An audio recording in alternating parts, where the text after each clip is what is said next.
I cannot believe it's already October, and fall weather is rolling in today, I hear, too. Our theological theme this month is formation. Formation as in giving shape to, molding, or developing. Formation is a deeply spiritual theme because it goes right to the questions, what am I? And what are we? We are always changing, always forming, reforming, and growing.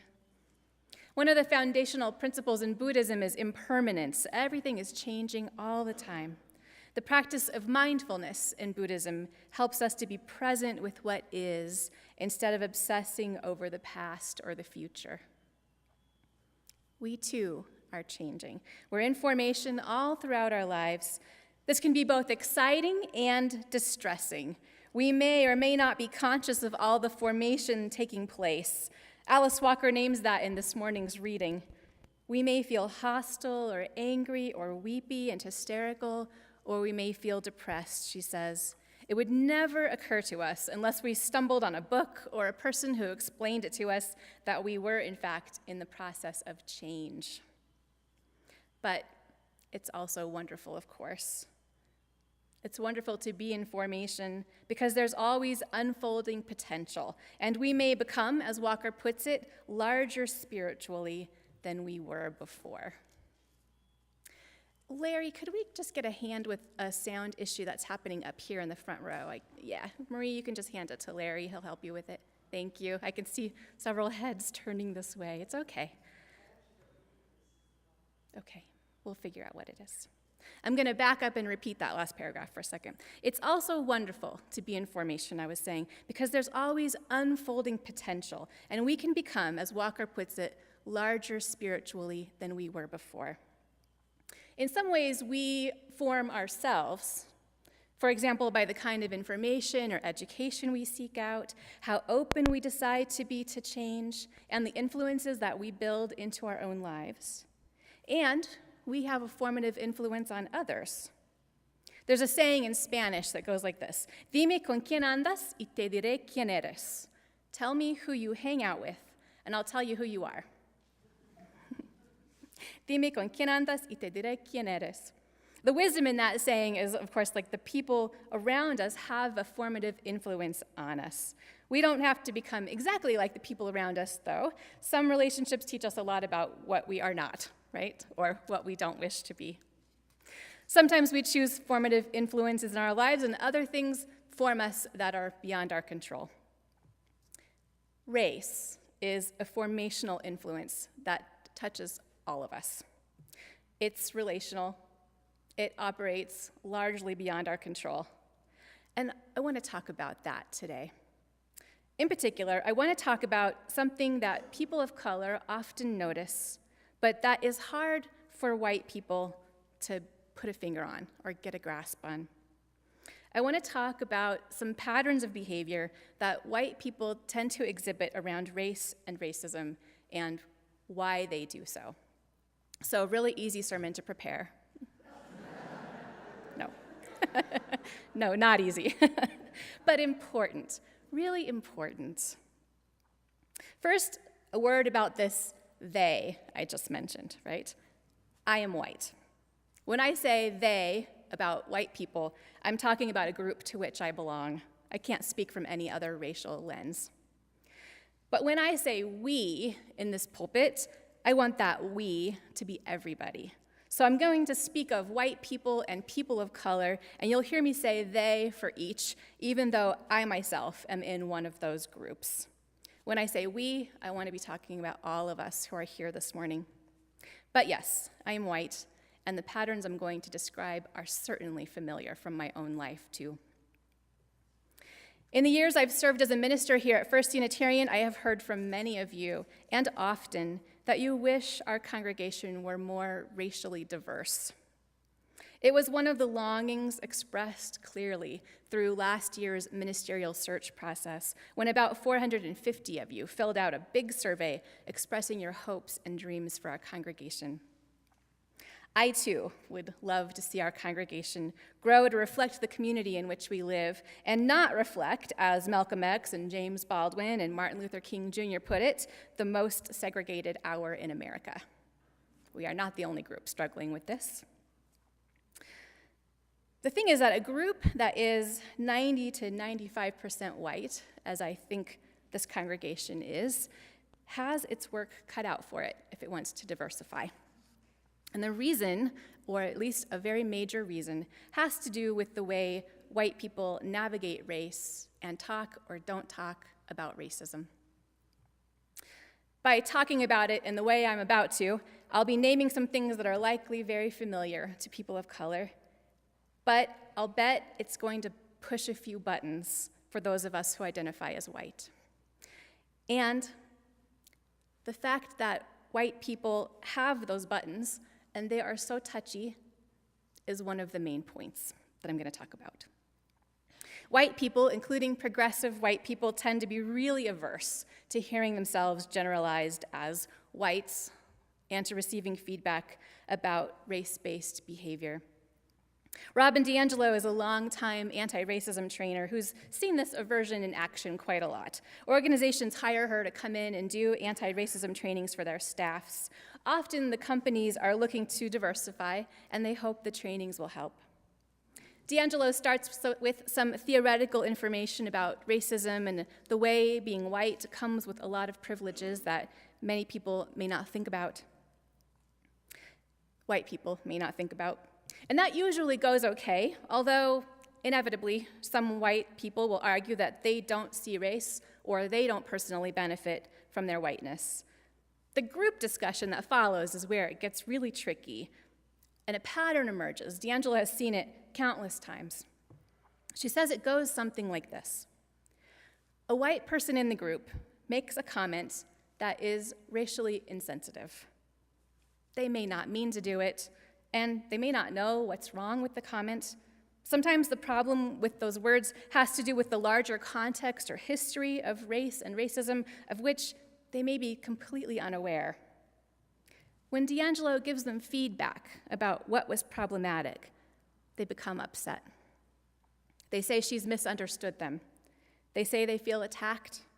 Often they will present evidence that they cannot possibly be racist, such as having marched for civil rights, or having worked or lived in a diverse context, or being poor, or having already studied racism at some point, or having friends who are people of color, or having experienced a different kind of oppression in their own lives, such as gender oppression, or having come from oppressed ancestors, such as the Irish. Di Angelo says when confronted about their racism, white people often become angry or anxious or withdraw. Sometimes they cry or accuse her of being the racist one or of making them feel guilty. They'll say things like, I guess I can't say anything right then. I'm just going to stop talking. Okay, I know what Di Angelo is talking about. Don't you? Yeah. I've seen this happen. I've done these things. I've said things to the effect of, I'm not like the other white people, which it turns out is a super white thing to say, okay? That's part of a pattern of behavior, a pattern of behavior that white people do. Di Angelo used to find these responses flabbergasting, even in workshops where people voluntarily sign up to learn about racism. They exhibit tremendous resistance to hearing when their own behavior reflects the influence of racism or has a racist impact. Why is that? She came to see that white people think in terms of intent when they think of racism. White people think in terms of intent when they think about this. So they tend to think that if a person doesn't intend to be racist, then they can't be racist, right? And they also think of racism in binaries. Racist is bad, not racist is good. Racist is associated with violence, hatred, and openly avowing white supremacy. Not racist is associated with equity and caring. According to this binary, for a white person to acknowledge their racism is to place themselves in the same camp as the KKK, which is horrifying. Hence, Most white people react with moral outrage when their racism, which is often unconscious, is pointed out. It wasn't their intent, they say. They take it personally, and this is true even in spaces such as Di Angelo's classes that are designed to help white people talk about these things. Di Angelo coined a phrase for this pattern of behavior. She calls it white fragility. The fragility is an emotional fragility. It refers to freaking out, right? Instead of being curious and humble and committed to ongoing formation. The thing is that these defensive reactions have the effect of shutting down really important conversations in which white people could learn to see racism in action, to learn to see it happening, and to interact more thoughtfully with people of color. Without those conversations, we're prevented from moving forward as a society. To recap, white people's desire not to be racist leads them to become very defensive when their unintentional racism is pointed out, which actually protects racism by making it undiscussable. That is a major reason why, when you get a lot of white people together, it can be hard to diversify. Case in point, at least a couple of times per year, I hear a story from a person of color who visited or is part of our congregation who experienced unintentionally racist behavior from white people here. The visitors typically do not return. And these are just the stories that somebody actually has the courage to tell me. Right now, some of you are probably wishing I would not acknowledge this from the pulpit, right? Isn't saying this unwelcoming to people of color? But I doubt what I'm saying is surprising to people of color. White people are the ones that have a hard time recognizing it when it happens. And that's why I'm talking about it this morning, even though it is super uncomfortable to do so. There has not been one case when the person of color who experienced it reported that a white bystander intervened. And I know that this congregation cares tremendously about these things. So there's some learning to do. Maya Angelou said, "Do the best you can until you know better. When you know better, do better." If we wish to live less segregated lives and have a more diverse church, then those of us who identify as white must learn to talk to each other about this. Those of us who are white have to develop a capacity to be with our racial discomfort so that we can grow through it. Undoing racism is the work. It is really the ongoing conversations of a lifetime. It takes humility, it's uncomfortable, it takes resilience and inner strength and grace. It takes presence and self-forgiveness and forgiveness of others and community and compassion. And if these are starting to sound like spiritual values, they are, which is why church is the perfect place to talk about these things. I want to say a few things about the bigger context that we're in this country, about the context in which white people learn to be white. It's helpful for understanding why the patterns seem to be so intractable.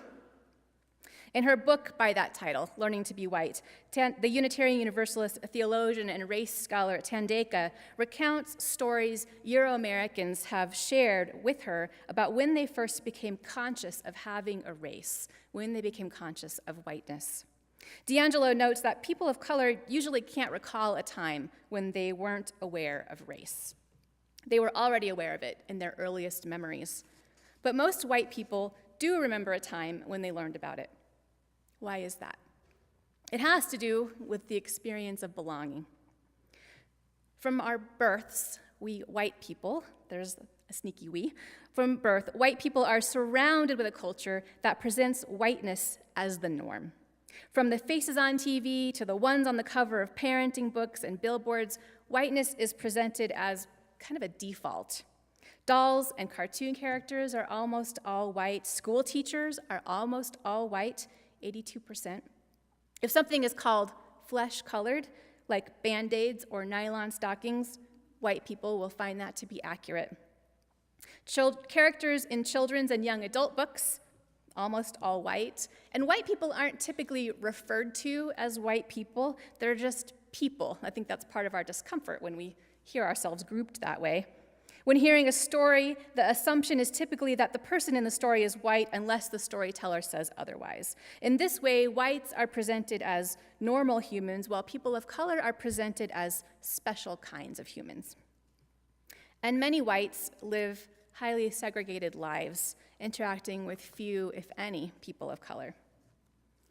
The effect of this is that most of the time, white people don't have to think about race. They don't have to think of themselves as part of a group called whites, nor do most whites get routinely reminded of it somehow.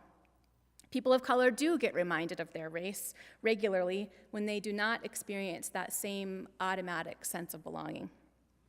This is why people of color tend to have been aware of their race from their earliest memories, while white people can usually remember their first awareness of racial difference. My earliest memory of race is of hearing a story I've been told about myself. I heard the story told many times when I was growing up. In the story, I was about 4 years old, and my family had just moved into the home I would grow up in. My family was all white.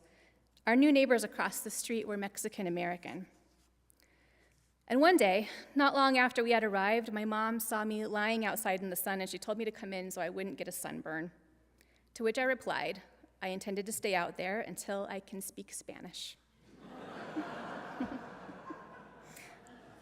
Apparently, I believed that the family across the street could speak Spanish because of their brown skin color, the only other thing about them that was different from my family as far as I could tell, and that if I could make myself more tan, I also would be able to speak Spanish. Adults always laughed at this story when I was little. What was so funny about it? Well, for sure, the mistaken guesses children make about the way the world works are certainly cute, right? But I also think that they were laughing at my sideways way of pointing out something that nice white people would otherwise consider impolite to say out loud, that the neighbors had brown skin. The adults' reaction back then clued me in that there was something to learn and that I should pay attention to it if I did not want to be childish.